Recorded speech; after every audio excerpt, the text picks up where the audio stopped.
We live in uncertain and challenging times. So much is happening so fast, it seems impossible to make sense of it all. We're clearly on some kind of trajectory, but a trajectory toward what? We all use different lenses to look at the world, like religious beliefs and political ideologies.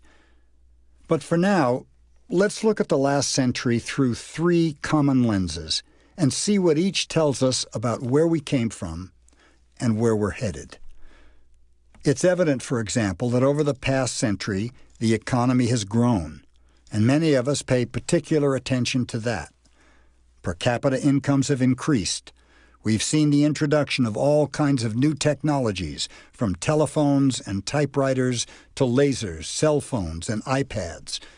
We've become a mobile and global society. Modern medicine has discovered cures or treatments for a host of ailments, and all of this has helped support population growth. We now enjoy the company of 7 billion other humans. Let's represent the trajectory of all this economic growth with this blue line.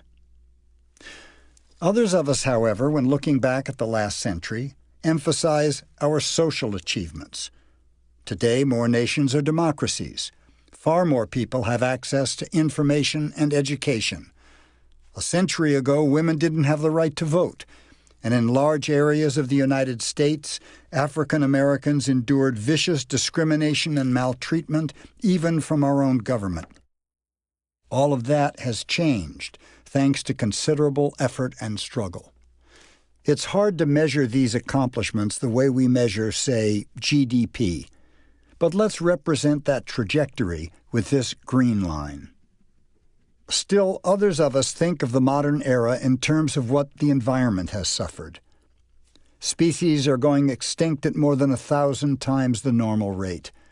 Oceans are acidifying. Topsoil is disappearing. Many nations are experiencing water scarcity. Chemicals are altering the building blocks of life. Extreme weather events are threatening our food supply. Our oceans now feature huge dead zones and great gyres of plastic fragments, and the impacts of these make their way up the food chain. Again, it's hard to put that on an X and a Y axis, but we're just looking at basic directional trends, so we can represent the increase in environmental damage with this red line. These are the 3 great trends of our time, and people who pay attention primarily to one or another of them are, well, they're right. They're all right. All of this has been going on concurrently. It's the best of times and the worst of times. But these 3 trends are at least partly explained by a 4th: energy use. It takes energy to do things, and throughout the human past, the amount of energy available to us was limited. Until very recent times, we got most of our energy directly or indirectly from food crops and trees, and used it as muscle power. When we began using fossil fuels at the start of the Industrial Revolution, we claimed history's biggest energy prize. Cheap, abundant fossil energy enabled us to grow the size of our economy many times over. Having all this energy led to rising social aspirations, and fuel-fed machines gave us the free time to follow our dreams. Oil was arguably the most important of these fuels. It's perfect for transportation. We developed trains, automobiles, airplanes, and oil-burning ships, and these in turn enabled global trade to grow exponentially. We became more mobile, and that called forth a yearning for other kinds of freedom. But burning all those fossil fuels, increasing our consumption of resources, and growing our population led to unprecedented environmental destruction. In this case, it is easy to be quantitative. We could show our expanding energy use with graphs of BTUs, or megajoules expended by humanity annually, or barrels of oil, or tons of coal consumed. But once again, we'll just sum up the general trend. This black line will do the trick. If energy is a key to understanding the past, it is also a key to interpreting the economic, social, and environmental future. Okay, let's shift gears a bit. Enough graphs. Let's make this personal. I'd like to share with you a little about my family and how the last 100 years and these trends shaped the lives of some of the people closest to me. My great-grandmother Della moved to San Francisco from Eastern Europe at the turn of the 20th century. 6 days a week she would take a trolley just like the ones shown here to work as a seamstress so that my grandmother and her brothers could have a better life. By the way, this film was shot just 4 days before the Great Earthquake in 1906. The earthquake and subsequent fire destroyed the building where they lived, but my great-grandfather turned disaster into opportunity. 2 years after the earthquake, in 1908, he opened his first neighborhood grocery store. That same year, Henry Ford introduced the Model T, the first affordable, mass-produced automobile. Life was slower then. America was still primarily a rural place, and travel was mostly by horse, bicycle, or on foot. The U.S. had a budget of $659 million. Our population was 89 million, and most of those people were farmers. About half of the horsepower in the economy was still being supplied by, well, horses. By muscles, that is, as opposed to engines. Firewood was still an important fuel, but coal and oil were coming along fast. The world's biggest corporation at that time was Standard Oil. American Petroleum from Pennsylvania, Ohio, and California was fueling the beginnings of the auto and aircraft industries. My father, Clarence, was born in 1925, and from day one was a daredevil. The story of his wild ride down Filbert Street on his Paris coaster is still a family legend. It's a good thing there were a lot fewer cars on the road in those days, or else I might not be here. One of his favorite childhood memories was taking that same trolley down Market Street to the Embarcadero in order to hop the ferry across the bay to Neptune Beach, an amusement park that had a great roller coaster ride, a gigantic pool, and all kinds of games. But the fun wouldn't last.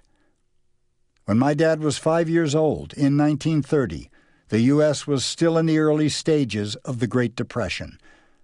The U.S. federal budget amounted to about $3.3 billion, and America's population stood at 123 million.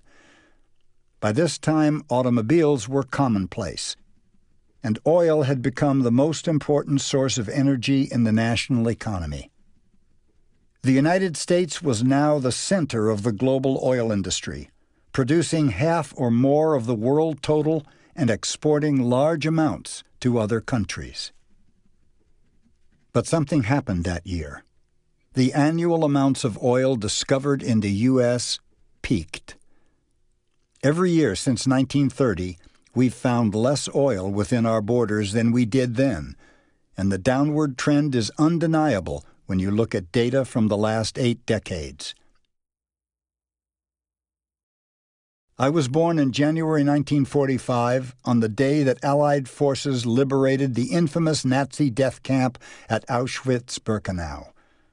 The war in Europe was still in full swing, but the Germans were retreating and would surrender just a few months later. In the Pacific theater, of course, the war was raging, and the Bay Area had by far the most military bases of any city in the country. 3 of my uncles served in the Army, and both my aunts were among the Rosie the Riveter crews who built the ships that won the war. The end of the war ushered in an era of unprecedented growth in the American middle class. My family was no exception.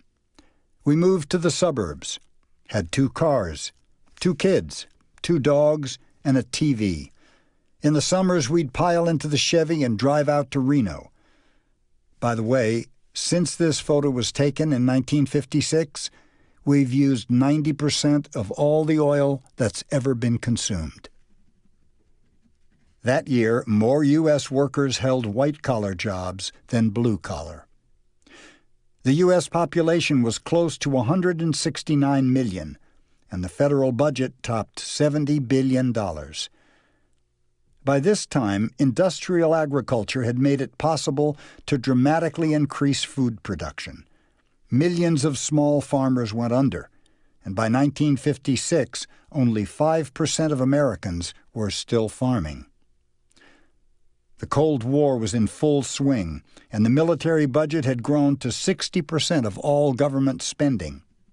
In this year, a respected geophysicist named Marion King Hubbert noted that U.S. petroleum discoveries had been declining for a quarter of a century.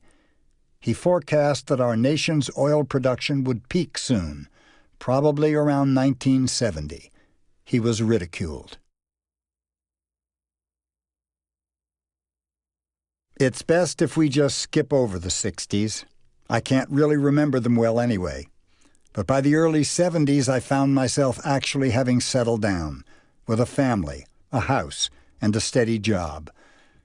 In 1973, hourly wages for American workers were at their highest point ever, if you adjust for inflation. The first Earth Day had occurred a couple of years earlier, and the environmental movement was starting to take off. The Vietnam War was continuing unabated. The U.S. population stood at 212 million. U.S. oil production had indeed peaked in 1970, just as M. King Hubbert had forecast, though very few people realized it yet. They would. In 1973, everybody came to understand that America had become economically vulnerable because of our dependence on foreign oil. An oil embargo by the Arab members of OPEC, the Organization of Petroleum Exporting Countries, drove oil prices into the stratosphere. The American economy took a major hit, and after the 1970s, economic growth in the wealthy industrial nations would never be quite the same, moving away from manufacturing and exporting to an increasingly service-based economy. In the 1980s, like so many other people my age, I was putting in longer hours but wasn't sure I was getting ahead. While my kids were obsessed with zippered jackets, moonwalking, and flying DeLoreans powered by garbage, I was spending 2 hours a day stuck in traffic. The only saving grace was that gas prices got cheap again. In 1986, America's federal budget amounted to nearly $1 trillion. By this time, our population had just topped 240 million, and though we didn't know it, the Soviet Empire was on the verge of collapse. The Soviets were major oil producers, and when oil prices plummeted in the late 1980s, thanks to a short-lived production boom in the North Sea and Alaska, the Soviet economy faltered. The Berlin Wall fell in 1989, which just about everyone today agrees was a good thing. But low oil prices during this era dramatically slowed efforts to develop solar and wind energy, efforts that started in the 1970s when oil prices were so high. With oil now cheap again, Americans went back to big cars and easy motoring. Globalization really took off. The U.S. economy began to depend ever more on outsourcing, offshoring, and finance rather than manufacturing, thanks to computers, container ships, and satellite communication. Okay, let's fast forward to today. I'm one of the lucky ones. I've got 4 beautiful grandkids, my health is good, and my mortgage is paid off.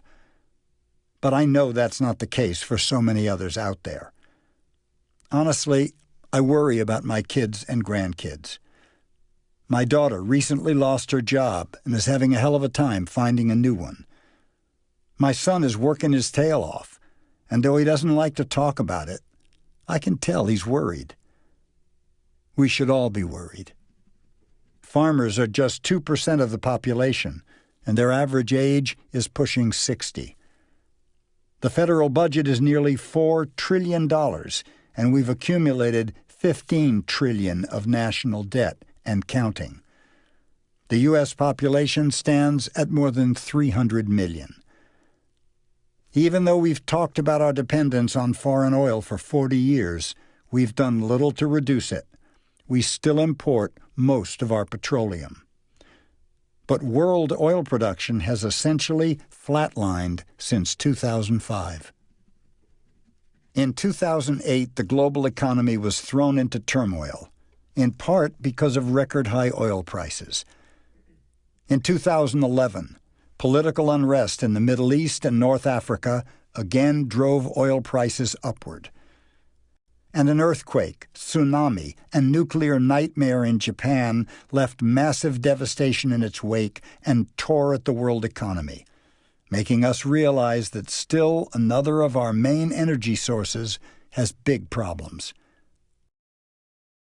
Given that energy has been so crucial to so many of our human achievements during the past century or two, looming energy limits would seem to pose serious problems for us. You'd think we'd be responding with more urgency, but we're not. This is partly because we're getting mixed messages. Fossil fuel companies rightly point out that there are still enormous amounts of energy resources in the ground. What they fail to mention is that these sources are of a much lower grade and harder to get. And using these less efficient energy sources will cost much more than we're accustomed to paying. It's not just the price at the pump. Higher energy prices create a drag on the entire economy. And the environmental risks will be far greater, as the Gulf oil spill taught us. The low-hanging fruit is gone. Unfortunately, switching to alternative energy sources won't be as easy as we'd hoped. Post-Carbon Institute looked at alternative energy sources very carefully in a study a couple of years ago. They examined 18 energy sources using 10 criteria, including cost, bang for the buck, environmental impacts, ease of use, and so on. The most important and least understood of these is net energy, the amount of energy returned for the energy invested. In the early days of oil, we got 100 barrels of oil out of the ground for every barrel of oil we used to get them. These days, lower-grade fossil fuels and renewables get far lower energy returned for energy invested, or EROEI. The Post-Carbon Institute arrived at a sobering conclusion. None of these sources will enable us to maintain our current level of energy use. We're headed for a lower energy future, and that future could arrive quite soon. Why?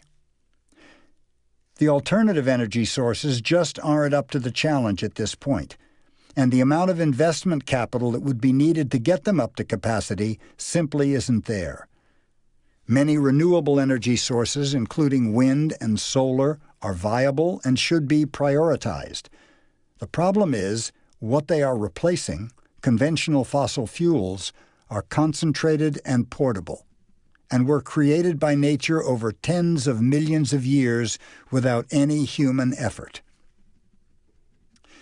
We can have a renewable energy economy. In fact, it's inevitable, but it simply won't function or look like the economy we're familiar with. It may be smaller, slower, and more localized, and that transition could be coming quite soon. So where do we go from here? What are our choices? Where are the opportunities? What does this mean for our children, our grandchildren? In a sense, we've been borrowing from them, or stealing. Our continued burning of non-renewable resources like oil and coal means there will be less available to future generations. They might have thought of something more valuable to do with these amazing substances than just burn them up, but they won't have the chance to do so. Most of the high-quality, easily accessed oil, coal, and gas is already gone.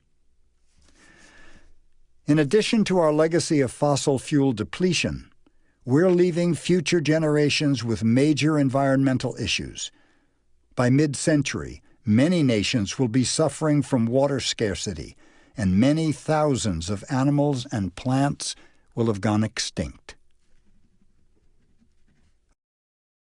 The folks who mostly pay attention to that first blue curve, the economic curve, typically argue that a fast-paced, growing global economy is our most valuable legacy to future generations, since only innovation and investment can solve our environmental problems. But they assume we'll always find another energy source to keep the economy growing. Things don't appear to be working out that way. And if growth stops, a lot of bills will come due at once, on top of our already unsustainable levels of debt. We're piling on vast sums in debt, securities, and derivatives. The numbers just keep getting bigger and bigger and bigger. But those numbers ultimately stand for real things: food, minerals, and energy. And many of those things aren't growing. They're finite. We're depleting nature's storehouse of natural resources at an accelerating pace. If you look at it that way, economic growth looks an awful lot like a Ponzi scheme. And in Ponzi schemes, a few people get rich early on, but most people lose out in the end. It's true that our economic progress has been associated with real social benefits. Most of us want it all: the cars, air conditioners, and smartphones, as well as political freedoms and access to information. But all of it may be at risk if we can't keep the economy growing with more cheap energy. So here's a crucial question. Can we disengage energy consumption from the benefits we want? Up to a point, yes. We can make our energy consumption more efficient. But if population keeps growing, especially if everyone in the world wants the same creature comforts we now enjoy, we'll cancel out much of the payoff from improved efficiency. To be sure, energy efficiency is a very good thing. It's one of the most important strategies we have, but we can't expect efficiency to drive the same level of economic growth as cheap, abundant energy. It may be easier to keep all of our social achievements than all of our economic benefits.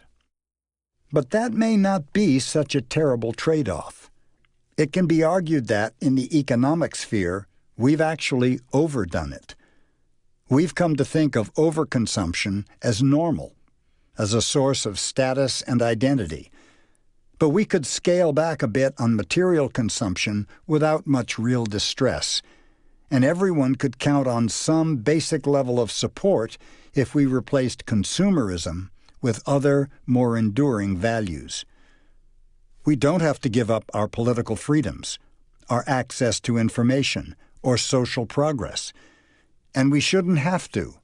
None of those things really requires enormous amounts of energy or other natural resources. However, material consumption does. And if we don't scale back, the energy transition might be messy and painful.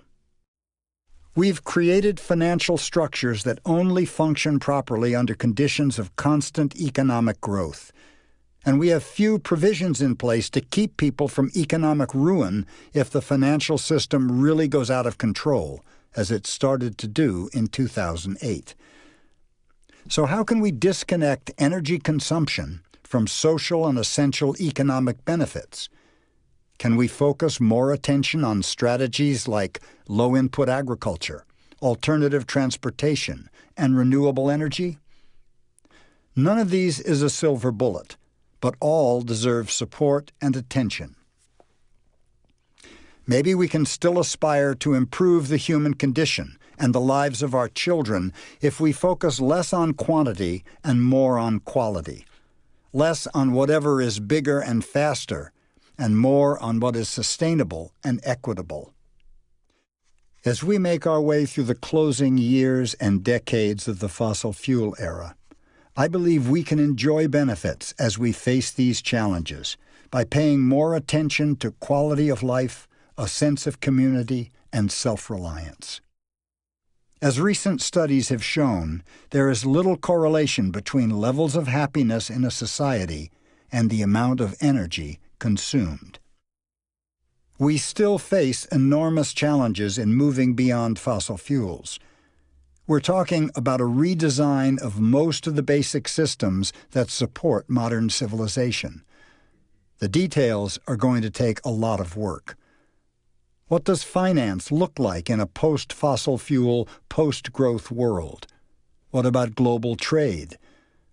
What political stresses and strains will emerge when economic expectations are downsized? What kinds of social messages will help people adapt? In order to make this shift, we will need to focus on a few central priorities. Relocalize. Without cheap transport fuel, the trend toward globalized production and distribution that we've seen in recent decades will begin to reverse. Nations and communities that depend on long-distance supply chains will face problems, while those that produce much of what is needed close by will gain the advantage. Reskill. As the trend toward mechanization slows and reverses due to rising costs of energy and materials, we will need to know how to do more for ourselves, including growing more of our own food and taking better care of our health through nutrition and exercise, depending less on expensive pharmaceuticals. We'll need to know how to live in a world where cheap stuff isn't constantly shipped here from China. Conserve. Making the most of available energy and materials will become an art. Solar cookers, solar food dryers, solar water heaters, and even good old-fashioned clotheslines will help us do more with less. Share. Does each of us need a complete set of tools, gadgets, and machines for every imaginable contingency? By pooling resources among neighbors and families, we can reduce consumption levels while enriching our social lives. Build resilience. Even if we do everything right, we're going to hit some economic and environmental obstacles along the way. We need to make sure we can bounce back. Food and energy systems are more resilient if they have built-in redundancies and are distributed rather than centralized. By living more locally, living more healthily, taking care of our environment, improving our culture, and building stronger relationships, we could realistically aspire to build a more contented, more engaged society in the long run. I don't pretend to have all the answers, but I know it's important to frame the right questions. And the single biggest one I know is this: how can we create the best possible life for all in a world with less energy? It's going to take a lot of us approaching this problem from different angles to figure it out. And the solutions will come down to more than graphs and numbers. In the end, this is about people, the people we care most about. This is the challenge of our lifetime. Let's embrace it and see what we can do together.